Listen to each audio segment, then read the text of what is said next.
The story of Bungie begins deep in the Swedish countryside, in the tiny fishing village of Askersund, where the farmers would gather each... Askersund? I'll put my boot in your Askersund.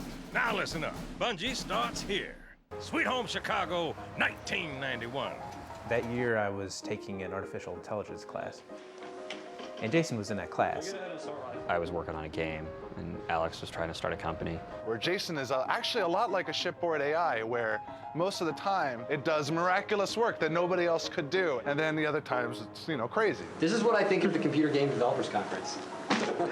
We just got to talking and thought maybe we should try partnering up. And I finished that first game for the company that became Bungie. Two guys come up with a manifesto. 7 steps to world domination. They were handed down from on high. They came from Providence. 7 steps to world domination. Because that's the best number. It's like rock. Nothing beats rock or 7. 7 steps? I've only been here 6 years. They don't trust you overnight. If I could just run more than 7 steps, I think we'll start there, and then we'll see where we go.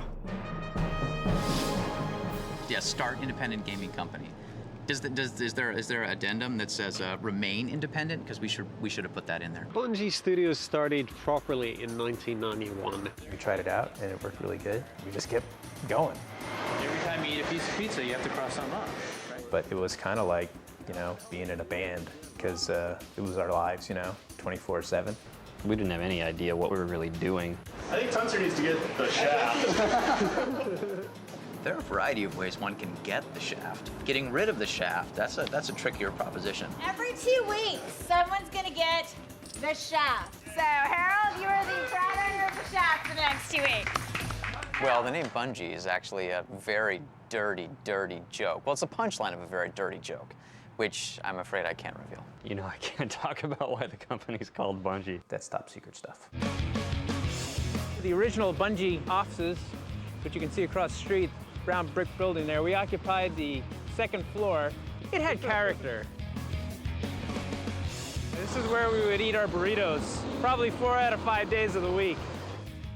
This building used to be the bug stop. It was like open 24 hours or something. And there was that crack house behind the building. Some guys come running up to the car side door and we're like, what the hell's going on here? And he holds up this trash bag and he's like, come on, buy some porn, buy some porn. And we're like, no thanks. That was sort of the ambiance of the neighborhood in the old place. It was awesome. So let's just say that step 2 is immensely destructive. Bungie grew up making games for the Mac. Hello. I think I had pretty modest ambitions at the time and didn't come close to achieving them the first time out of the gate, or the second time. But we stuck with it. And we ended up with Pathways. I had some friends that used to play Pathways in the darkness all the time. Which was our first, I would say, successful game, that made a profit, and we were able to start hiring some people to help us out. First Bungie game I ever heard of was Marathon. Let's just say that it's a grand galactic space opera with mystical overtones. That was the first-person shooter on the Macintosh, where you could connect with other friends and actually play head-to-head. Whoa, you guys! So how close is Marathon at this point? Well, we ship by August Macworld 97. We'll all be really happy. Yeah, Marathon was our breakout project, really. A lot of people really liked the game. Marathon made me dizzy. I think at that time, honestly, Mac owners would have been excited by Space Invaders in a tube. One of the first games I ever played where I really got a sense of a community around an actual game was Myth. We developed it for the Mac and the PC at the same time. Myth is a real-time strategy. But it's much more like an arcade game. You use the terrain to your advantage, which isn't something that a whole lot of games did at the time. It was all about the quick combat and micromanagement of troops. It was a lot of fun. The ability to play multiplayer against strangers and friends has been a foundation for other things that we've gone on to do really well. The game Phoenix was what we worked on after Myth 2. And it was called Phoenix because that's what kind of rose out of the ashes of the Myth 2 project. It was still in that same sort of medieval kind of magical time frame. We worked on a number of different giant medieval style weapons like big catapults and trebuchets. Lots of magic, lots of swordplay. You went around as a big minotaur with an axe and beat the crap out of skeletons. There were a bunch of very fun components to it, but Phoenix never really caught fire. You would play with it and you would go, well, this is like maybe 5 minutes of fun, and after that it's just not fun anymore. So you would scrap that and then you would just move on to the next thing. Without further ado, let me go back to Peter, who has managed to rustle up a fan, who I hear has a pretty stupid trick for us. We got into the world of television with Bungie TV largely thanks to the ego and ability of Joseph Staten. Oh, he's got a leg in. He's down. He's in. He's in. Jeff is in the can. That was back in the day before the internet's tubes were big enough to shove all the things through. So, we've been putting together a tour of the ONI facilities. Here we have the Bungie West parking lot, the central portion of the Bungie offices. This looks like a paperwork disaster. The entertainment area, which is a little messy. The West Coast office of Bungie started with ONI, which was a third-person shooter. We called it full contact action. The Matrix had just come out, and that was really sort of a big influence on the animation. The main character for ONI is Kanoko. She is strong but vulnerable. Just something to pique that sense of chivalry that is like really undeveloped in the hearts of young men.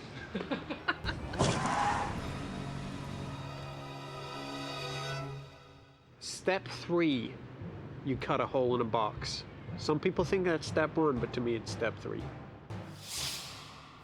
Yeah, nothing says killer, hardcore, rough and tumble like Halo. Paul Russell is the father of Halo. I came up with the name Halo, and it was not received well. Jason was leaning more towards Redshift. Covenant was one of them. I thought it sounded like a bad 80s hair band. You know, Covenant. Halo is an epic journey to save humanity from a terrible menace. That's all it is. That's good. They should put that on the box. It was going to be really important to Microsoft to have games for the Xbox. That's what was going to make or break it. We got very excited about the opportunity to be a launch game on a platform. I remember seeing just a single texture on a wall with a flashlight going, wow, this is going to be awesome. And it was way before the Xbox even looked like the Xbox and way before Halo even looked like Halo. That's the first version of the Warthog, I guess, huh? Yeah. Man, this isn't Halo, dude. Man, this is really, really old. We had a huge map for a continuous RPG game, and before that we had an RTS. And then next thing you know, it was a third person, and we were playing it in our office. People probably want to know why we switched from third person to first person. Jason again. Yeah, it's damn Jason, man. That's what happens when your lead is a crack addict. Oh, dang. Yeah, Halo depended on a lot of that early wandering. And we never really knew how people were going to receive it. Like 6 months before we shipped, we went to E3 with a build of the game, and nobody liked it. You know, people played it and they're like, frame rate's not so good. Well, what's all this hype, Halo? Good luck, Master Chief. Evolving over a long period of time, Halo's turned into something much bigger than a video game. Because we're creating a world. You can't open, history books and whatnot to read about Halo. This is a world that's been created. And this progress attracted the attention of someone who, in many respects, was all that we aspired to be. Did we let this attention go to our heads? No, we did not.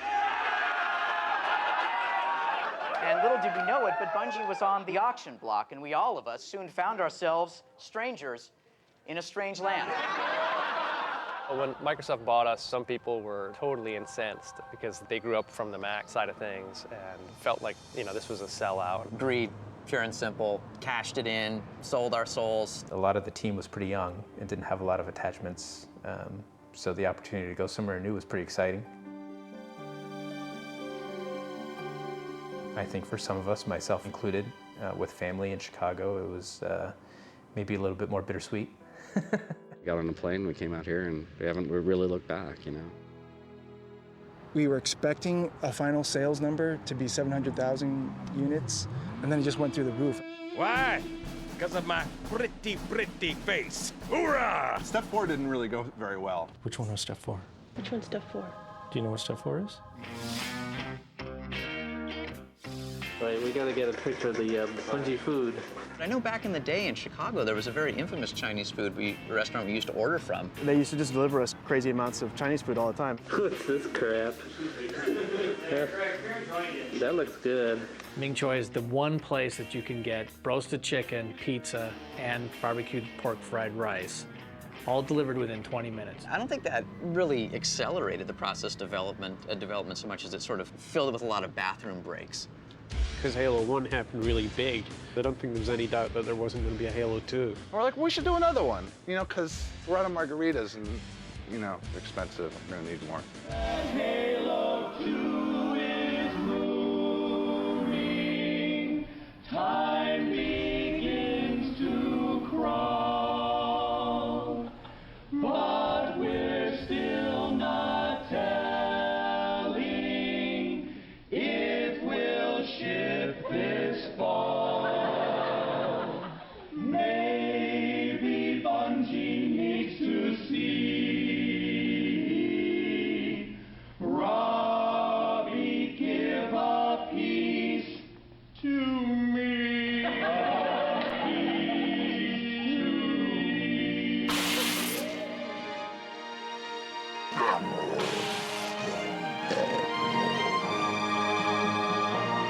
Bet you can't stick it. You're on. Halo 2 led us to step 5 of our plan for world domination. We were supposed to get the orbital defense station.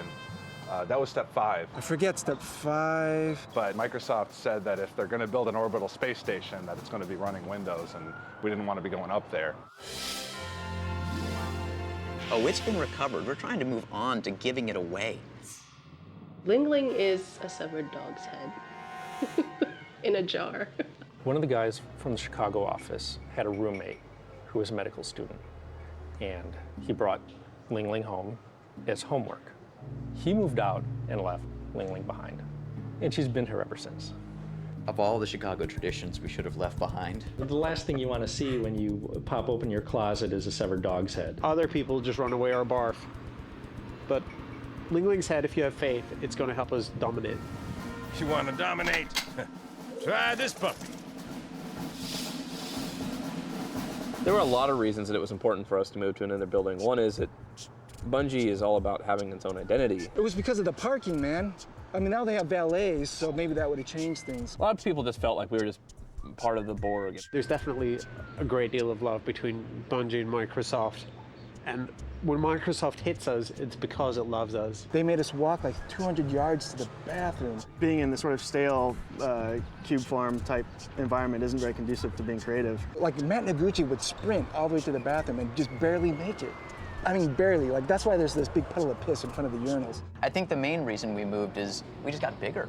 I don't forget how many people we had on Halo 1, maybe 40-ish, and apparently we've got 200 people in the building now. I mean, we're huge. The new place is a lot more like, I think when my dad came to visit, he was like, oh my God, this place looks like the set of 24 or something. It's like a fortress of solitude right next to a Starbucks. Well, it is a little dark. A cave is a good description for it. The interior is like a big, giant, open pit. We like the big open office environment because we think that communication is very important.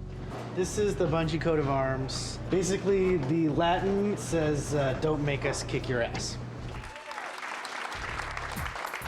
All I gotta say is we're on Halo 3 right now. That's all. Halo 3 has been pretty much freaking awesome from the beginning.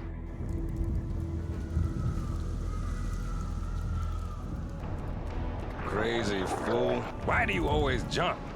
This is humanity's final stand. Here, at Earth. Halo has a life of its own, and it lives and breathes and consumes everything in its path. Step 7 had something to do with getting more women to work at the company, but that's not going so high. I'm actively working on number 7 every day, and laying out my schemes, my plans. You're either an ally or an enemy, so you must choose a side. Because when you get to 7, someone's got to do it. On that final day, when our enemies find themselves all standing together on a giant cargo net, on a highly sprung giant mechanism waiting to be hurled into the sun, they will look to themselves and say, this agenda has been posted publicly on Bungie Net for 7 years, and we paid no attention. If only we'd looked. 10 years into the future, it's hard to imagine. Wow, 10 years in the future. Where's this whole thing going? Not making Halo games. After Halo 3 ships, it's going to be an interesting time for us. My fear is that we make the greatest game in the world and nobody buys it. It's all about where's the candy and where's the death. I want the candy. I don't want the death.